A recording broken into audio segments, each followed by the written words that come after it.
మార్కెట్లో ఏ కోర్స్ చేసినా రెండేళ్ల ముచ్చటే. కానీ ఏఐ అండ్ డేటా సైన్స్ నేర్చుకుంటే రాబోయే 10 ఏళ్ల వరకు మీ కెరియర్ కి తిరుగుండదు. అది ఒక్క ఇన్నోమాటిక్స్ తోనే సాధ్యం. సార్ నమస్తే. చిత్తూరు సినిమా గారు. నమస్తే అండి. సార్ చాలా రోజుల తర్వాత పెద్ద సినిమాలో అంటే చాలా రోజులను ఎందుకు వాడుతున్నాను అంటే ఒక పెద్ద సినిమాలో ఒక మంచి రోలు, చాలా ఇంపార్టెంట్ రోలు, ఆడియన్స్కి బాగా రిజిస్టర్ అయిన రోలు, మీ క్యాపబిలిటీకి తగ్గ ఆ రేంజ్ సినిమా చాలా ఆనందంగా అనిపించింది. సో పెద్ద సక్సెస్ని ఎలా ఎంజాయ్ చేస్తున్నారు? బాగా ఎంజాయ్ చేస్తున్నాను సార్. చాలా హ్యాపీగా ఉంది. ఎందుకంటే నాకు కూడా చాలా రోజులతో అంటే ఒక పెద్ద సినిమాలో మళ్ళీ అంత మంచి క్యారెక్టర్తో కంబ్యాక్ అవ్వడం చాలా చాలా సంతోషంగా ఉంది. చాలా ఫోన్లు కూడా వచ్చాయి, మన ఇండస్ట్రీ నుంచి వచ్చాయి, బయట నుంచి కాల్స్ వచ్చాయి. చాలా హ్యాపీగా ఉంది. సో ఏదైతే చిన్న గ్యాప్ అది అనుకుంటున్నారో దాన్ని ఈ సినిమాతో మళ్ళీ కంబ్యాక్ చేసి ఆ గ్యాప్ని ఫిలప్ చేస్తానని నమ్మకంతో ఉన్నా. చాలా కాల్స్ కూడా వచ్చాయి. అండ్ శివరాజ్ కుమార్ అంటే వారు ఎంత పెద్ద యాక్టరో, అసలు వాళ్ళ ఫ్యామిలీ హిస్టరీ కానీ, సో సౌత్ మొత్తం తెలిసిన యాక్టర్. సో ఇటుపక్క రామ్ చరణ్ గారు అంటే ఇప్పుడు పాన్ ఇండియాకి సంబంధించిన బిగ్గెస్ట్ స్టార్. అలాంటి ఇద్దరి మధ్య ఒక ఫ్రేమ్లో కనిపిస్తూ యాక్ట్ చేస్తున్నప్పుడు మీ ఎక్స్పీరియన్స్ ఏంటి? నేనేంటంటే రామ్ చరణ్ గారు అంటే చిరంజీవి గారు అబ్బాయి. అంటే చిరంజీవి గారు అంటే ఇష్టం కాదు, ప్రాణం నాకు. ఆయన సినిమాలు చూసి పెరిగి ఆయన ఇన్స్పిరేషన్.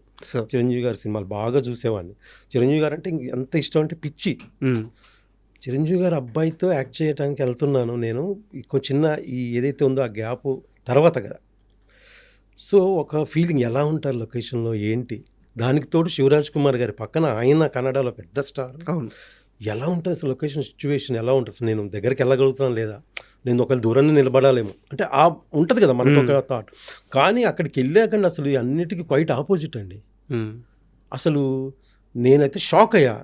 చిరంజీవి గారు అబ్బాయి రామ్ చరణ్ అంత సింపుల్గా ఉంటారా, అంత నార్మల్గా ఉంటారా, అంత క్యాజువల్గా మాట్లాడతారా అనిపించిందండి. అసలు గుర్తుపట్టారా మిమ్మల్ని? దగ్గర గుర్తుపట్టారండి. ఫస్ట్ రోజు గుర్తుపట్టి, అది కూడా నైట్ ఎఫెక్ట్ క్రికెట్ సీన్ జరుగుతుందండి. సీన్ జరుగుతుంటే నైట్ షూట్ చేస్తున్నాము. ఫస్ట్ టైం నేను వెళ్ళి ఇన్వైట్ శివరాజ్ కుమార్ గారు పక్కన ఆయన షార్ట్ అని ఆయన పలకరించారే బాగున్నారండి అన్నారు. అయ్యో బాగున్నానండి, గెటప్ అదేంటి మన దాని గురించేనండి, డైరెక్టర్ గారు ఇలా పెంచమన్నారు, బాగుందండి అన్నారు. చాలా హ్యాపీ ఫీల్ అయ్యాను. అసలు ఆయనే పలకరించారు. అంతే కదా, అంటే మనం దూరంగా ఉంటాం కదా, మనం డిస్టర్బ్ చేయలేము, వెళ్ళి చేయలేము. షార్ట్ ఆయనంతటా ఆయనే వచ్చి పలకరించారు. చాలా హ్యాపీ. తర్వాత హాస్పిటల్ సీన్లో అక్కడిక్కడ ఆయనతో చాలా డిస్కషన్ చేశాను. చిరంజీవి గారు అంటే బాగా ఇష్టం అండి నాకు, ఏదైనా మాట్లాడి ఆ డిస్కషన్ అదంతా బాగా ఇదయ్యారు. తర్వాత షాక్ అయింది ఏంటంటే, నేను ఆయన అంత సింపుల్గా ఉంటారా, అంత హార్డ్ వర్క్ చేస్తారా అని చూస్తే షాక్ అయింది. తర్వాత శివరాజ్ కుమార్ గారు కన్నడలో పెద్ద స్టారు, ఆయన ఎలా ఉంటారని ఒక ఫీల్ ఉంటుంది కదా. కానీ ఆయన అసలు ఇంకా ఆయన సేమ్ అండి, చాలా సింపుల్, చాలా న్యాచురల్. ఎక్కడ పడితే అక్కడ కూర్చుంటారు, సింపుల్గా ఉంటారు, క్యాజువల్గా మాట్లాడతారు. మనకు మాత్రం ఆయన రాంగ్ ఒకటి ఉంటుంది కదా, ఆయన అసలు లేదు అంటారు.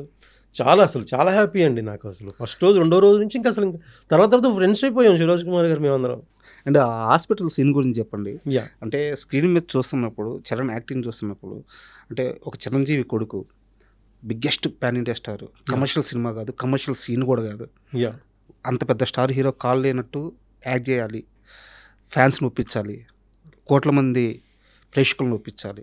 ఆ రోజు సెట్లో చరణ్ గారు తీసుకున్న స్ట్రెస్ అలాంటిది. ఎన్ని షాట్స్, ఎన్ని టేక్స్ పడ్డాయి? సింగిల్ టేక్ అండి. Single take. ఫస్ట్ టేక్ అంతే, అంటే చిన్న టెక్నికల్ ప్రాబ్లం. రెండో టేక్ అంతే. రెండో టేక్కి ఓకే అయిపోయింది సీన్.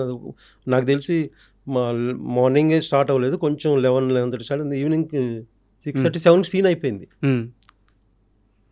అసలు లొకేషన్లో మేము అందరం కూడా ఆయన చేస్తుంటే అలా ఉండిపోయాం, అలా చూస్తున్నాం. అంటే ఆయన కూడా అంత ఇన్వాల్వ్ అయిపోయారండి ఆ సినిమాకి అంత హార్డ్ వర్క్ చేశారు. అందుకే మీరు క్రికెట్ మ్యాచ్ అప్పుడు చరణ్ గారు ఎలా ఉంటారు, తర్వాత మీరు కుస్తీకి వచ్చేసరికి చూడండి ఎంత ట్రాన్స్ఫర్మేషన్ ఉంటుందంటే. ఆయన అప్పుడు మాల్లో ఉన్నారు, మాల్లో ఉండి అసలు అంత వర్కౌట్స్ చేయటం. మేమన్నా కూడా మాకేముంది షార్ట్ అయిపోయింది గ్యాప్లో మేము కూర్చుంటాం. కానీ మనకు అందగాదండి, ఆ షార్ట్లో కుస్తీ చేయాలి, ఫిజికల్ హార్డ్ వర్క్ చేయాలి. మళ్ళీ అక్కడి నుంచి ఆ షార్ట్ గ్యాప్లో మళ్ళీ వెళ్ళి డంబెల్స్ చేసేవాళ్ళు, రోప్స్ అన్నీ ఎక్సర్సైజ్ చేస్తూనే ఉండేవాళ్ళు షార్ట్. అంటే షూటింగ్ వచ్చిన దగ్గర నుంచి ప్యాకప్ చెప్పే వరకు హార్డ్ వర్క్, ఫిజికల్గా వర్క్, బ్రెయిన్గా వర్క్, రెండు రకాలుగా చాలా హార్డ్ వర్క్ చేశారండి. అసలు హాస్పిటల్ సీన్లో మేము లొకేషన్లో ఆయన షార్ట్ చేస్తుంటే అలా ఉండిపోయాం. నేను ఒకసారి ఫస్ట్ టేక్ రిహార్సల్లో నేను వెళ్ళి చరణ్ గారిని కట్టు పీక్కుంటా ఉంటే నేను చెప్పడం మర్చిపోయానండి. అంటే ఆయనే చూస్తున్నా, ఆయన పర్ఫార్మెన్స్ చూస్తుంటే మీదే అండి డైలాగ్, అయ్యో సారీ అండి నా డైలాగ్ అంటే అంత ఇన్వాల్వ్ అయిపోయాం. ఆయన అంత ఇన్వాల్వ్ చేశారు దాంట్లో, చాలా హార్డ్ వర్క్ చేశారండి చాలా. అండ్ నాకు ఒక పర్టికులర్ షాట్ గురించి చెప్పండి. ఆ ట్రాన్సాక్షన్ పీరియడ్ ఉంటుంది కదా, క్రికెట్ నుంచి కుస్తీకి వచ్చేది, మనుషులందరూ అట్లా పట్టుకొని ఉంటే అట్లా అందరిని ఎత్తుకుంటూ వచ్చి ఆ చెయ్యి అలా పెడతారు, నాకు కుస్తీ నేర్పించు అని చెప్పేసి. శివరాజ్ కుమార్ గారు చేతి మీద కాల్ ఇంటర్వెల్. సార్ అది రియల్ షాట్ అంటే చరణ్ గారే చేశారా లేకుంటే ఆ షాట్ డూప్ ఏమన్నా పెట్టారా? అది రియల్ షాటే. రియల్ షాట్ అది. ఒప్పుకున్నారు ఆయన? ఒప్పుకున్నారు. అది నేను ఆ సినిమాని అంతా నమ్మారండి పెద్ద రామ్ చరణ్ గారు, డైరెక్టర్ గారిని, సినిమాని, ఆ కథని నమ్మి అంత హార్డ్ వర్క్ చేస్తూ వెళ్ళారు. ఆయనకి ఏం లేదండి, చిరంజీవి గారు ఎలాగా ఫ్యాన్స్కి ఏం కావాలో ఇవ్వాలో అలాగా చరణ్ గారు ఫ్యాన్స్కి ఏం కావాలో అది ఇచ్చేస్తారు. ఓకే, అది ఎంత హార్డ్ వర్క్ అని చేసేస్తారు అంతే. సార్ పెద్ద సినిమా గురించి కాస్త పక్కన పెడదాము. ఓకే, మీ పర్సనల్ లైఫ్కి సంబంధించిన ఒక చిన్న ప్రశ్న ఉంది. నాకు మీ నాన్నగారి గురించి తెలుసుకోవాలని ఉంది. ఎందుకంటే ఒక సందర్భం మీరు మాట్లాడుతూ మా నాన్నగారు ఈ కమ్యూనిస్టు సిద్ధాంతాలని చాలా ఎక్కువగా నమ్మే మనిషి, సంపాదన వస్తే వచ్చిన జీతంలో కొంత పర్సెంట్ పార్టీ ఆఫీస్లో ఇచ్చి కానీ ఇంటికి రాని మనిషి. సో ఇలా మీ నాన్నగారి గురించి చెప్పారు. బట్ ఆ ఇంటర్వ్యూలో అది ప్రొలాంగ్ అవ్వలేదు. ఓకే, నాకు కాస్త మీ నాన్నగారి వ్యక్తిత్వం గురించి, సమాజం పట్ల ఆయన అవగాహన గురించి నాకు కాస్త క్లియర్గా చెప్తారు. ఆయనకి ఏంటంటే మా నాన్నగారు అంటే మాకు చాలా భయం అండి. మొత్తం అందరికీ భయమే, ఫ్యామిలీ మొత్తం భయమే. ఎందుకంటే ఎప్పుడు నవ్వరండి. మా నాన్నగారు నవ్విన సందర్భాలు చాలా తక్కువ. ఎప్పుడు సీరియస్గా ఉండేవాళ్ళు. ఎంత భయం అంటే మాకు చాలా భయం.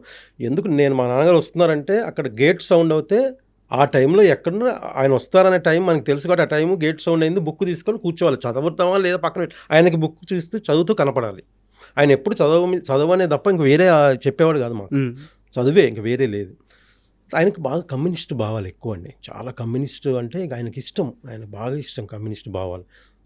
సో అలాగా ఆయన ఉద్యోగం నుంచి శాలరీ తీసుకొని ఇంటికి వస్తూ ఆ శాలరీలో కొంత భాగం వాళ్ళ యూనియన్ ఆఫీస్ ఉండేది కదా, ఆర్టీసీకి సంబంధించి కమ్యూనిస్ట్ యూనియన్, అదే SWF, అక్కడ ఎంతో కొంత ఇచ్చే ఇంటికి వచ్చేవాళ్ళు.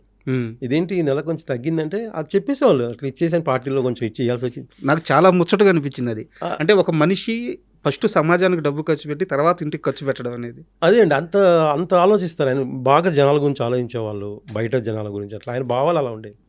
మా ఇంట్లో కూడా ఏమంటే ఫోటోలు ఉండేవి. ఏమంటే పుచ్చలపల్లి సుందరయ్య, లెనిన్, స్టాలిన్ అన్నీ కమ్యూనిస్ట్ వాళ్ళ ఫోటోలు ఉండేవి ఇంట్లో.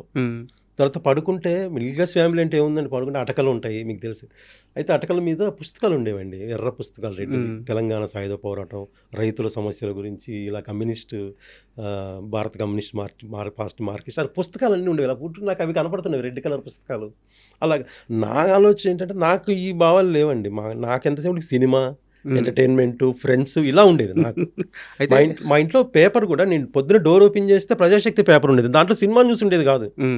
ఇప్పుడు వేస్తున్నారు, అప్పుడు సినిమా న్యూస్ ఉండేది కదా. నాకేమో సినిమా పిచ్చి, సినిమాలంటే పిచ్చి, ఇందులో న్యూస్ ఉండదు, సినిమా న్యూస్ ఉండదు అనుకుంటుండేవాడిని నేను. And for more videos, please subscribe to iDream. Please subscribe to iDream. Please subscribe iDream. And please subscribe to iDream. For more videos, subscribe to iDream. please like, share and subscribe to the channel. Congratulations, iDream. Subscribe to iDream. Subscribe to iDream. So subscribe to iDream Media. iDream ki iDream team andarki huge congratulations. Please subscribe iDream Media. Please subscribe to iDream. Subscribe iDream. Please subscribe to iDream. iDream అంటే నా కళల channel subscribe చేసుకున్న నోరు తిరుగుతలేదు, మీరైతే గంట గుర్తు కొట్టండి. For more such videos, please subscribe to iDream. Subscribe to iDream. Please subscribe to iDream. Please subscribe iDream Media. Please do subscribe to iDream. Please subscribe to iDream Media. For best entertainment and information, please subscribe iDream. And don't forget to subscribe to iDream.